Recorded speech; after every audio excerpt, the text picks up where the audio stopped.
Assalamualaikum and welcome back. I hope you all are doing very well. आज हम 1.2 start करेंगे। उससे पहले मैं कुछ डेफिनेशंस हैं, आपको उनका कॉन्सेप्ट क्लियर करवा देती हूँ क्योंकि हमारी एक्सरसाइज में ये डेफिनेशन यूज़ हो रही हैं। सबसे पहली है null matrix. What is null matrix? And matrix is called null matrix if its entries is zero.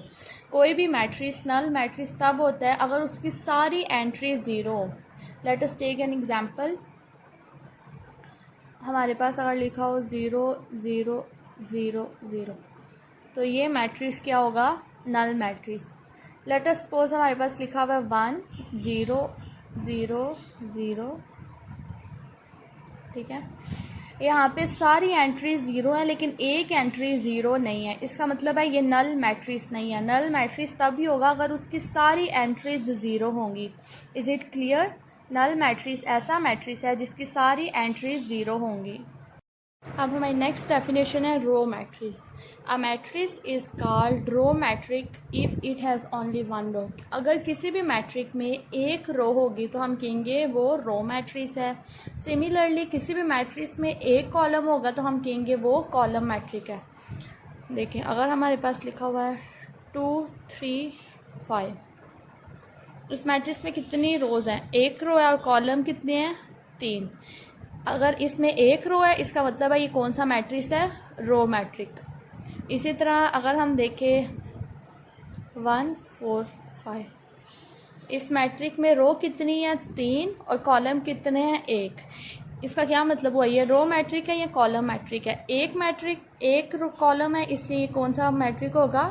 Column matrix. ठीक है, अगर एक रो होगी तो वो रो मैट्रिक्स होगा, एक कॉलम होगा तो वो कॉलम मैट्रिक होगा। अब देखें, अब अगर जस्ट हमारे पास ये लिखा हो, अब आप देखें इसमें रोज़ कितनी हैं। अगर हम देखें इसमें 2 रो है, सॉरी 1 रो है और इसमें कॉलम कितने हैं? एक ही कॉलम है। इसका मतलब है ये मैट्रिक रो मैट्रिक भी है और कॉलम मैट्रिक्स भी है। ठीक है, एक दफ़ा फिर से देखें, रो मैट्रिक्स ऐसा मैट्रिक्स होता है जिसमें जस्ट एक रो हो। ठीक है, कॉलम जितने मर्जी हो उससे हमारा कंसर्न नहीं है, हमने अपनी जस्ट रोज़ को चेक करना है।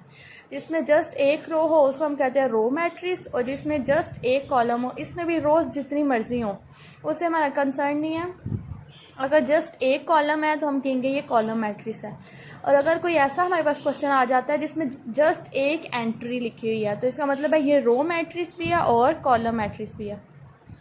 रो भी है और कॉलम भी है। ठीक है, अब नेक्स्ट है हमारे पास डायगोनल मैट्रिक्स। डायगोनल मैट्रिक्स है a square matrix is called a diagonal matrix if any one entry of its diagonal is not zero and remaining entries should be zero.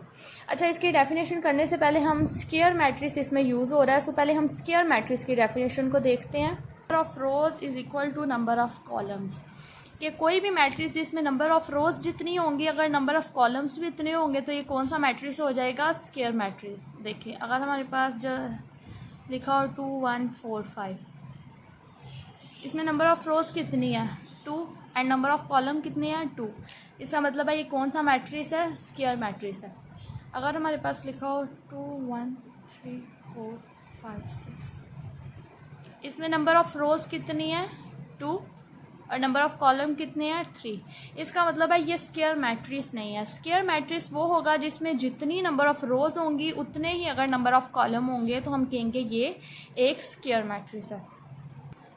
अब हम डायगोनल मैट्रिक्स में आते हैं। Diagonal matrix एक, पहले तो diagonal matrix के लिए स्क्वायर मैट्रिक होना ज़रूरी है। ठीक है, अगर डायगोनल मैट्रिक्स में स्क्वायर मैट्रिक्स ये है तो फिर हम आगे फर्दर इसको चेक करेंगे कि क्या ये डायगोनल मैट्रिक्स बन रहा है या नहीं। अगर इसी तरह नंबर ऑफ़ रोज और कॉलम इक्वल नहीं है तो वो डायगोनल मैट्रिक्स कभी भी नहीं हो सकता। ठीक है, डायगोनल मैट्रिक्स होने के लिए जो सबसे फर्स्ट रिस्ट्रिक्शन है वो ये है कि उसका स्क्वायर मैट्रिक्स होना ज़रूरी है। स्क्वायर मैट्रिक्स वो होता है जिसकी नंबर ऑफ़ रोज और नंबर ऑफ़ कॉलम दोनों इक्वल होते हैं। ओके, फर्स्ट कंडीशन तो ये होगी कि डायगोनल किसी भी मैट्रिक्स का डायगोनल होने के लिए स्क्वायर मैट्रिक्स होना ज़रूरी है। सेकंड कंडीशन है, अच्छा ये देखें, ये हमारे पास लेट अस सपोज एक मैट्रिक्स लिखा हुआ है तो इसके डायगोनल क्या होंगे? ये इसके डायगोनल होंगे, स्क्वायर मैट्रिक्स के 2 डायगोनल्स होते हैं। ठीक है, एक इस तरह और एक इस तरह। अब यहाँ पे हम ले लेते हैं एक और मैट्रिक्स,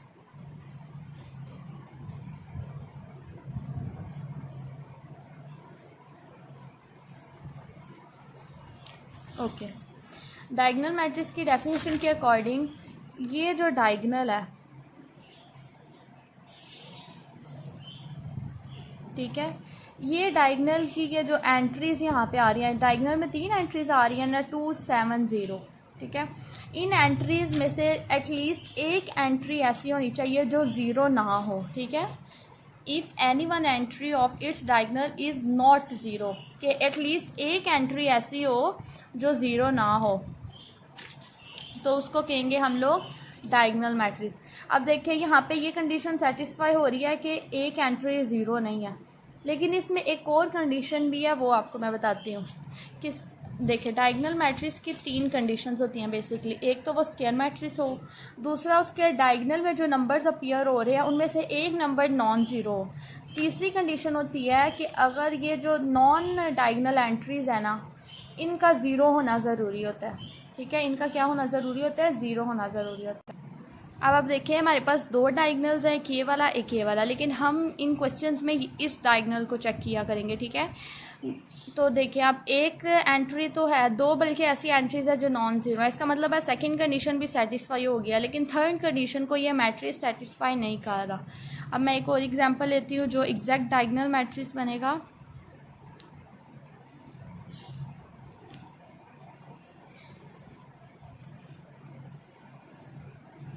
ये देखें, अब हम इसमें पहली कंडीशन चेक करते हैं, क्या ये स्क्वायर मैट्रिक्स है? इसकी नंबर ऑफ़ रोज़ भी 3 और नंबर ऑफ़ कॉलम भी 3 है, इसका मतलब है ये स्क्वायर मैट्रिक्स है। First condition satisfy. Second condition, जो इसका डायगोनल है उसकी एक एंट्री नॉन ज़ीरो होनी चाहिए, तो एक एंट्री देखिए ये नॉन ज़ीरो है, ठीक है, इसका मतलब है सेकंड कंडीशन भी सेटिस्फाई। थर्ड कंडीशन है कि जो नॉन डायगोनल एंट्रीज़ हैं उनका ज़ीरो होना ज़रूरी है, तो देखिए आप ये सारी एंट्रीज नॉन ज़ीरो है, इसका मतलब है ये डायगोनल मैट्रिक्स है, ठीक है। ऊपर वाली सारी डेफिनेशन बहुत इजी थी, ये डायगोनल मैट्रिक्स का कॉन्सेप्ट थोड़ा डिफ़िकल्ट था। आई होप कि आप सबको समझ आ गई है। अब हम एक्सरसाइज 1.2 स्टार्ट करते हैं। इसका फर्स्ट क्वेश्चन है जिसमें हमने मैट्रिसेस को देख के आइडेंटिफाई करना है कि ये कौन सा मैट्रिक्स है, ठीक है। इसके लिए जितने मैट्रिसेस थे उनकी डेफिनेशंस मैं आपको अभी पहले समझा चुकी हूँ। पहला मैट्रिक्स देखते हैं, ए मैट्रिक्स है और उसकी सारी एंट्रीज ज़ीरो हैं। ऐसा कौन सा मैट्रिक्स होता है जिसकी सारी एंट्री ज़ीरो होती हैं? बहुत सिंपल है, कौन सा मैट्रिक्स होगा? नल मैट्रिक्स, ठीक है। नल मैट्रिक्स ऐसा मैट्रिक्स होता है जिसकी सारी एंट्री ज़ीरो होती हैं। ओके, सेकंड है b इज़ इक्वल टू 2 3 4। हम देखते हैं इसमें नंबर ऑफ़ रोज़ कितनी है? 1, और नंबर ऑफ़ कॉलम कितने हैं? 3। ये अब नल मैट्रिक्स तो नहीं बन सकता, ये इसमें एक रो है जस्ट, तो फिर ये कौन सा मैट्रिक्स होगा? रो मैट्रिक्स,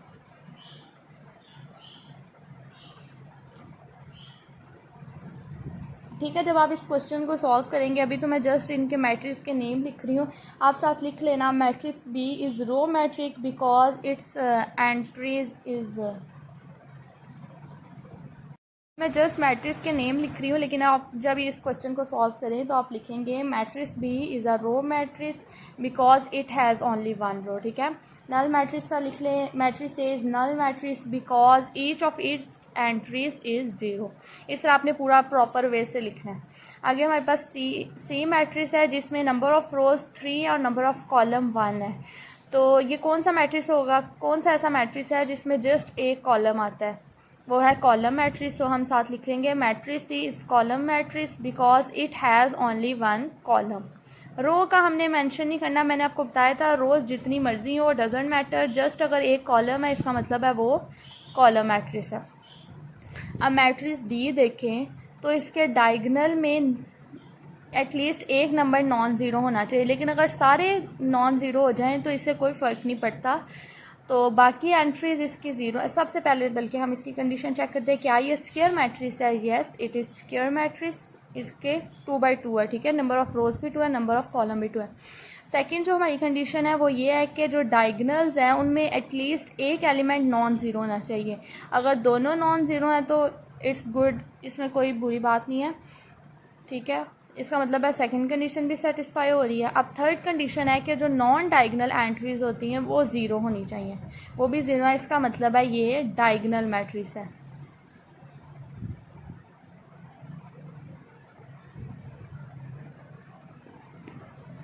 अब मैट्रिक्स ई की तरफ देखें तो यहाँ पे आपको जब भी आप इस क्वेश्चन को सॉल्व करेंगे आपके माइंड में फ़ौरन आएगा इसमें एक रो है तो ये रो मैट्रिक्स हो सकता है, फिर इसमें एक कॉलम है ये कॉलम मैट्रिक्स भी हो सकता है, फिर इसकी एंट्री ज़ीरो है ये नल मैट्रिक्स भी हो सकता है।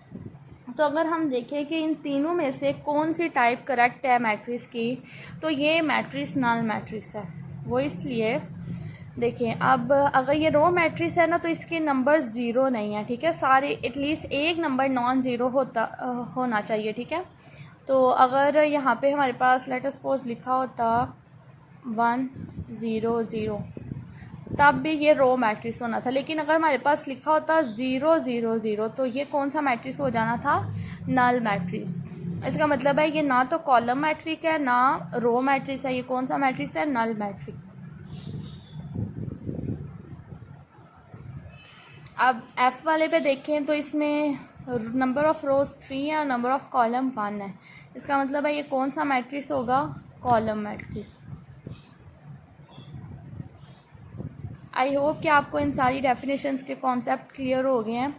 अगर आप देखें तो ये क्वेश्चंस डिफ़िकल्ट नहीं है, जस्ट आपको पता होना चाहिए कि ये मैट्रिक्स की कौन सी टाइप है।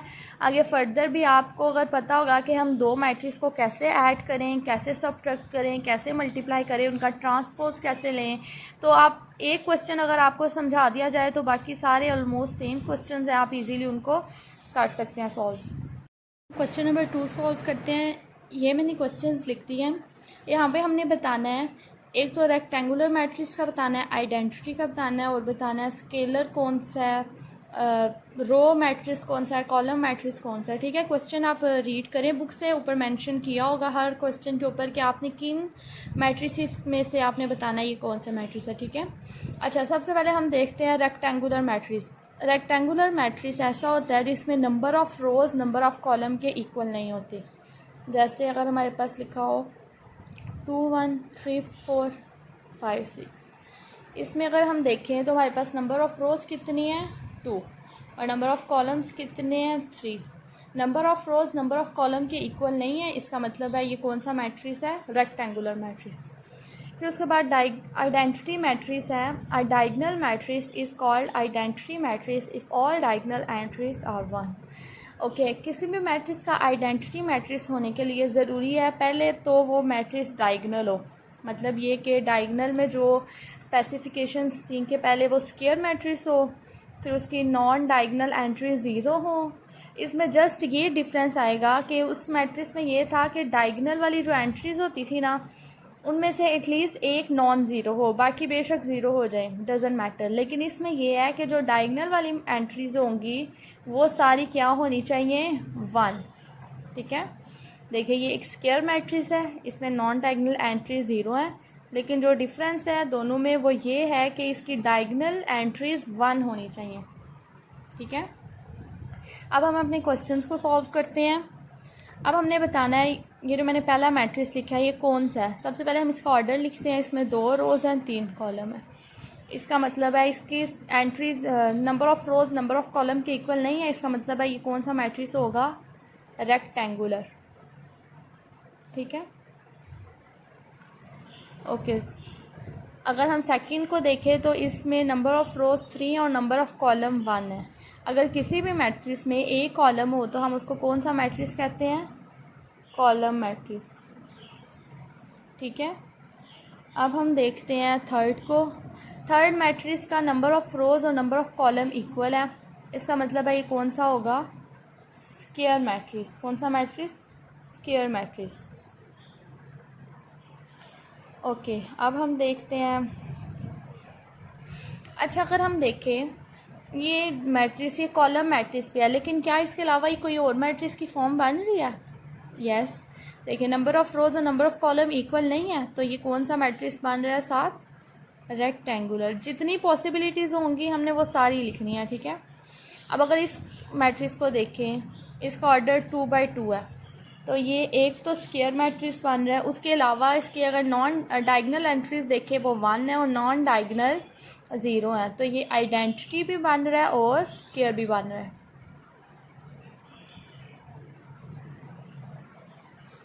अब हम ये देखें तो इसमें नंबर ऑफ़ रोज़ 3 है और नंबर ऑफ़ कॉलम 2 है, तो ये क्लियर पता चल रहा है रेक्टेंगुलर मैट्रिक्स है।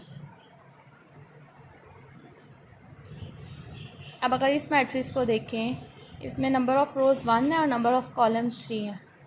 ये दो हो रहे हैं, एक तो ये रो मैट्रिक्स बन रहा है और दूसरा रेक्टेंगुलर। रेक्टेंगुलर इसलिए क्योंकि number of rows number of column के इक्वल नहीं है।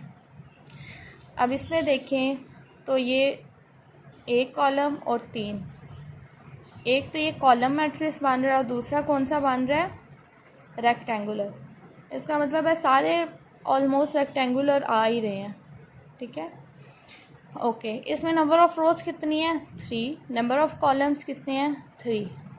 तो अगर हम देखें नंबर ऑफ़ रोज़ और नंबर ऑफ़ कॉलम इक्वल हो, वो कौन सा मैट्रिक्स होता है, स्क्वायर मैट्रिक्स। ये जस्ट स्क्वायर मैट्रिक्स बन रहा है, ठीक है। अब लास्ट वन अगर हम देखें तो ये कौन सा मैट्रिक्स बन रहा है, ये नल मैट्रिक्स बन रहा है, ठीक है। अगर देखें सबसे पहले इस मैट्रिक्स में काफ़ी पॉसिबिलिटीज़ है, इसकी number of rows number of column के इक्वल नहीं है, ये रेक्टेंगुलर भी बन रहा है। लेकिन मैंने आपको बताया था अगर सारी एंट्रीज ज़ीरो होंगी तो वो ना तो रेक्टेंगुलर बन सकता है, ना रो मैट्रिक्स और ना कॉलम। अगर एटलीस्ट एक इधर ज़ीरो की जगह कुछ और लिखा होता तो हम क्या देते ये रेक्टेंगुलर है, लेकिन ये सारी एंट्रीज ज़ीरो नहीं है, तब मैट्रिक्स ने जस्ट नल मैट्रिक्स कहलाना है, ठीक है। उसमें और आप कोई नहीं कह सकते कि ये रो मैट्रिक्स भी है कॉलम भी है, ये जस्ट उस वक्त नल मैट्रिक्स होगा। अब हमारा क्वेश्चन नंबर 2 आप देख रहे हैं कंप्लीट हो गया। इस पार्ट में हमने रेक्टेंगुलर मैट्रिक्स को देखा है, कॉलम को देखा है, आइडेंटिटी को मैट्रिक्स को देखा है, रो मैट्रिक्स को देखा है, नल मैट्रिक्स को देखा है, ठीक है। अब हम नेक्स्ट क्वेश्चन करते हैं। अगर क्वेश्चन नंबर 3 देखें तो उसमें हमने बताना है, आइडेंटिफाई हमने करना है डायगोनल मैट्रिक्स कौन सा है, स्केलर मैट्रिक्स कौन सा है और यूनिटरी मैट्रिक्स कौन सा है। डायगोनल का भी मैंने आपको बता दिया है और कौन सा स्केलर का भी मैंने आपको बता दिया वो कौन सा होता है। Unitary matrix basically identity matrix होता है, ठीक है। आइडेंटिटी मैट्रिक्स का एक दूसरा नाम है जिसको हम कहते हैं यूनिटरी मैट्रिक्स। सो वो क्वेश्चन बहुत सिंपल है, वो आपने खुद से करना है। बस एक चीज़ मैं आपको बता दूँ कि जो आइडेंटिटी मैट्रिक्स होता है उसको हम हमेशा रिप्रेजेंट करते हैं कैपिटल आई से, ठीक है। कोई भी मैट्रिक्स आइडेंटिटी मैट्रिक्स अगर होगा तो उसको हम कैपिटल आई से रिप्रेजेंट करते हैं। यूनिटरी मैट्रिक्स भी वही है जो कि आइडेंटिटी मैट्रिक्स है। तो वो क्वेश्चन आपने खुद से सॉल्व कर लेना है। अब हम सॉल्व करते हैं एक्सरसाइज 1.2 का क्वेश्चन नंबर 3। यहाँ पे कहा गया है फाइंड नेगेटिव ऑफ मैट्रिसेस। ये हमारे पास कुछ मैट्रिसेस दिए गए हैं, हमने इनका नेगेटिव फाइंड करना है। नेगेटिव फाइंड करने के लिए हम क्या करेंगे, मल्टीप्लाई करेंगे, मल्टीप्लाई बाय माइनस, ठीक है। हमने माइनस के साथ मल्टीप्लाई कर देना है। अगर हम ए को मल्टीप्लाई करें तो आएगा माइनस से। अच्छा, यहाँ पे हमने मैट्रिक्स के अंदर माइनस के साथ मल्टीप्लाई करना है, ठीक है। ये हो जाएगा -1। अगर हम 0 को मल्टीप्लाई करें -1 के साथ तो आंसर 0 ही आएगा। तो हमारे पास जो आंसर है वो 0 ही आएगा, ठीक है। इसलिए यहाँ पे जब 0 के साथ मल्टीप्लाई करेंगे तो 0 ही आएगा। अब ये माइनस के साथ मैंने मल्टीप्लाई किया है और वो -1 ऑलरेडी है था, ठीक है। इसको एक दफ़ा ऐसे लिखें, फिर फर्दर हम लिखेंगे माइनस से is equal to -1 0 -1 minus minus plus हो जाएगा, सो ये हो जाएगा 1। और ये हमारे मैट्रिक्स का नेगेटिव फाइंड हो गया। ये बहुत सिंपल है, लेकिन चले मैं आपको 2 क्वेश्चंस और करवा देती हूँ और फिर इसके 2 पार्ट्स रह जाएंगे, वो आप खुद से कर लें, ठीक है। जो क्वेश्चन सेम होंगे उनके मैं आपको कुछ पार्ट्स करवाऊंगी, कुछ पार्ट्स आपने खुद करने हैं। लेकिन अगर आपको उनमें कोई डिफ़िकल्टी हो तो आप मुझे कमेंट सेक्शन में बता दें, मैं आपको वो भी सॉल्व करके बता दूंगी, ठीक है। ओके, हम इसको भी लिखते हैं मल्टीप्लाई बाय। ये चैप्टर ऐसा है कि आपको जस्ट एक क्वेश्चन अच्छे से अंडरस्टैंड हो जाएगा, बाकी आप बहुत आसानी से कर लेंगे, ठीक है। मल्टीप्लाई बाय माइनस, बी के साथ माइनस, अब इन सब के साथ माइनस लिखें, -3 -2 माइनस, और ये माइनस में इसलिए हम इसको ऐसे लिखेंगे -1। अगर आप चाहें तो आप ये स्टेप ना करें, आप डायरेक्ट मल्टीप्लाई अगर कर सकते हैं किसी गलती के बगैर तो आप डायरेक्ट इसको मल्टीप्लाई करें कि ये माइनस है तो ये प्लस हो जाएगा। इसका एक और आसान तरीका ये है कि जब हम माइनस के साथ मल्टीप्लाई करते हैं, जो वैल्यूज़ पॉजिटिव होती हैं वो नेगेटिव हो जाती हैं और जो नेगेटिव होती है वो पॉजिटिव हो जाती है, ठीक है। सो काफ़ी तरीके, आप जिस तरीके से आपको सूटेबल लगे आप उस मेथड से सॉल्व कर लें। -3 -2 1 -1। ये हो गया हमारा सेकंड पार्ट। अब थर्ड पार्ट में भी first of all we have to multiply by minus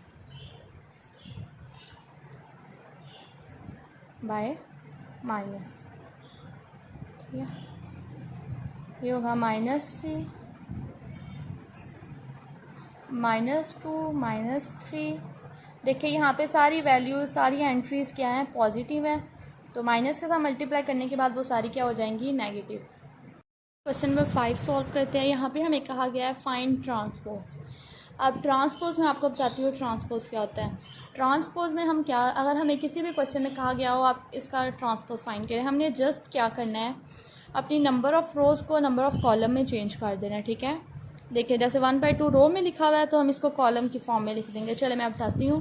सबसे पहले हम ट्रांसपोज को रिप्रेजेंट कैसे करते हैं, जो भी मैट्रिक्स का नाम है उसको लिखें और फिर उसके ऊपर आप स्मॉल टी लगा दें। ठीक है, ये किसको रिप्रेजेंट करता है, ट्रांसपोज को। ए की पावर में हमने टी लगा दिया है। अब हमने अपनी रोज़ और कॉलम को इंटरचेंज करना है। देखिए अगर हम देखें तो इस मैट्रिक्स का ऑर्डर क्या है, इसमें रोज़ कितनी है, 3, और इसका कॉलम कितना है, 1। अब इंटरचेंज करने के बाद हम देखते हैं कि इसका क्या ऑर्डर आ जाएगा। रो को कॉलम में चेंज करना है। 0 रो में लिखा हुआ है, इसको लिख दें कॉलम में। ठीक है, 1 सेकंड रो है, इसको हम सेकंड कॉलम बना देते हैं। -2 थर्ड रो है, इसको हम कॉलम बना देते हैं। अब अपने मैट्रिक्स का ऑर्डर देखें, इसमें नंबर ऑफ़ रो 1 है और नंबर ऑफ़ कॉलम 3 है। क्लियर पता चल रहा है कि नंबर ऑफ़ रोज़ पहले 3 थी, अब 1 हो गई है। नंबर ऑफ़ कॉलम पहले 1 था, अब 3 हो गया। सेकंड क्वेश्चन करते हैं, सी और ऊपर लिख देंगे टी। ठीक है,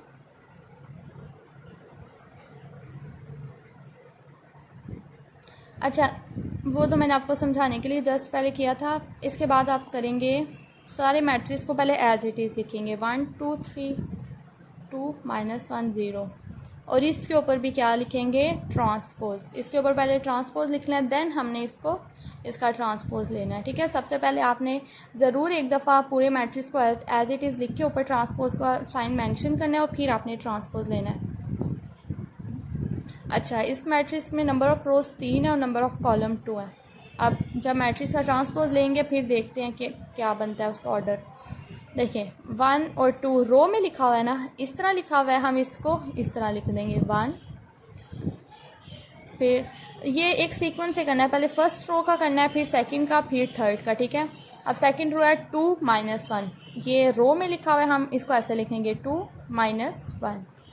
थर्ड रो है 3 और 0, इसको लिखेंगे 3 0। अब आप अपने मैट्रिक्स का ऑर्डर देखें। अब नंबर ऑफ़ रोज़ 2 हो गया, नंबर ऑफ़ कॉलम्स 3 हो गया। आपने जब क्वेश्चन को सॉल्व करना है साथ ही ऑर्डर नहीं मेंशन करना है, ये जस्ट आपकी अंडरस्टैंडिंग के लिए मैं अभी मेंशन कर रही हूँ। ठीक है, अब थर्ड पार्ट करते हैं। पहले हम लिखेंगे B transpose is equal to 5 1 -6 transpose. अब हम इसका ट्रांसपोज लेते हैं। B transpose is equal to, इसमें एक ही रो है तो रो को कॉलम में इंटरचेंज कर लेंगे, 5 1 -6। ठीक है, ट्रांसपोज लेना बहुत सिंपल है। अब इसका एक और पार्ट मैं आपको बता देती हूँ। इधर हम लिखेंगे ई ट्रांसपोज, पहले सारा मैट्रिक्स एज इट इज़। अब हम इसका ट्रांसपोज लेते हैं। रो है, फर्स्ट रो है 2 और 3, इसको कॉलम में लिख दें 2 3। सेकंड रो है -4 5, इसको कॉलम में लिख दें। जस्ट बहुत सिंपल ये क्वेश्चन है। ठीक है, मैट्रिक ट्रांसपोज वाले। इवन ये पूरा चैप्टर ही बहुत सिंपल है, आगे फर्दर एक्सरसाइज में थोड़ा सा डिफ़िकल्ट होंगे लेकिन इतने वो डिफ़िकल्ट नहीं है। ठीक है, ये मैट्रिसेस वाले बहुत सिंपल चैप्टर होते हैं। इस एक्सरसाइज का लास्ट क्वेश्चन करेंगे, क्वेश्चन नंबर 6। इसमें हमने वेरीफाई करना है कि अगर हम किसी भी मैट्रिक्स का 2 दफ़ा ट्रांसपोज लें तो हमारे पास जो आंसर आएगा वो दोबारा वही मैट्रिक्स आएगा। ठीक है, इसके 2 पार्ट्स हैं, एक पार्ट मैं करूँगी, एक आपने खुद सॉल्व करना है। अच्छा, सबसे पहले हम मैट्रिक्स लिख लेते हैं 1 0 2 1। अब हम इस मैट्रिक्स का ट्रांसपोज लेते हैं। ट्रांसपोज लेना मैंने अभी आपको सिखाया कैसे लेते हैं। सबसे पहले इसके ऊपर ट्रांसपोज लिखेंगे। अब number of rows number of column में चेंज हो जाती है, ठीक है। फर्स्ट रो है 1 2, ये पहले रो है, हम इसको कॉलम में चेंज कर देंगे, ठीक है। नंबर्स नहीं हमने चेंज करने, जस्ट उनकी डायरेक्शन चेंज करनी है। अब है 0 1, ये रो की फॉर्म में लिखा हुआ है, हम इसको कॉलम की फॉर्म में लिख देंगे। ये हमारे पास किसकी वैल्यू आ गई है, ए ट्रांसपोज की। अब हमने 2 दफ़ा ट्रांसपोज लेना है, तो इसका होल ट्रांसपोज लेते हैं। यहाँ पे भी ट्रांसपोज लिखेंगे। जब हमने ट्रांसपोज फाइंड करना है उसके बाद यहाँ पे ट्रांसपोज का सिंबल नहीं लिखना, ठीक है, इससे आपका क्वेश्चन गलत हो सकता है। अभी हम एक दफ़ा ट्रांसपोज लिख लेते हैं, क्योंकि एक दफ़ा तो ट्रांसपोज ऑलरेडी फाइंड कर दिया। अब दूसरी दफ़ा फाइंड कर रहे हैं तो यहाँ पे भी 2 दफ़ा ट्रांसपोज नहीं लिखना है, यहाँ पे जस्ट एक दफ़ा लिखना है। अब ये ट्रांसपोज हम लेते हैं, ये रो में लिखा हुआ है, इसको कॉलम में लिख देते हैं। इसी तरह ये रो में है, इसको हम कॉलम में लिख देते हैं। सो अगर हम देखें ए ट्रांसपोज का होल ट्रांसपोज लेने के बाद जो हमारे पास मैट्रिक्स आया वो दोबारा वो ए ही आ गया, ठीक है। तो हमने यही प्रूव करना था।